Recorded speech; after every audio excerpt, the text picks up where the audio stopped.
Шежіре дегеніміз не? Шежіре арабша шарат, бұтақ, тармақ дегенді білдіреді.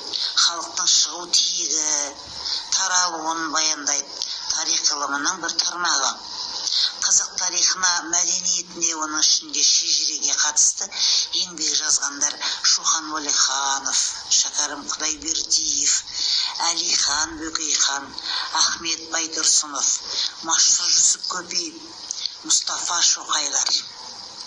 Сәбит Мұқановтың анықтамасы бойынша шежіре деп кімдерден кімдер туып, қалай өрбігенін баяндайды.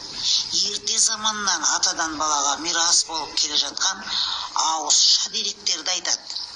Шежіре шын мәнінде рудың, тайпаның, халықтың тарихының құрамы бөлігі.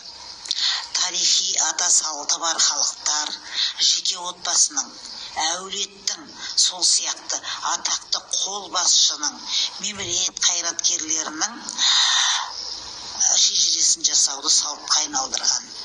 Қазақ халқында жеті атасын білмеген жетесіз деген сөз бар. Жеті атасын білген ер жеті рулы елдің қамын жер, жалғыз өзін білген ұл құлағымен жағын жер деген аталы сөз соның айғағы. Менің әкем Жүніс Шаймерденов екі көзі жарық көрмей өткен әнші композитор еді.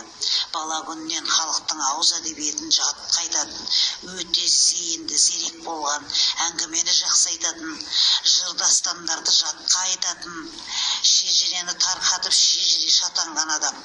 Сонда өз шежіресін кезінде үйренбей, біле алмай қалған азаматтар әр облыстардан, әр қалалардан, Ресейдің түрлі қалаларынан арнайы әкеме келіп шежірелерін біліп, сұрап, жазып алып кететін. Сондықтан біздің балаларымыз да осы бала күнінен тым болмағанда өзінің жеті атасын біліп алғаны да дұрыс шығар. Қазақ үш жұртынан тұрады. Өз жұрты, нағашы жұрты, қайын жұрты. Шежіреде осы үш жұрттың динамикасын көрсетеді. Соның нәтижесінде барша халықтану қалыптасады.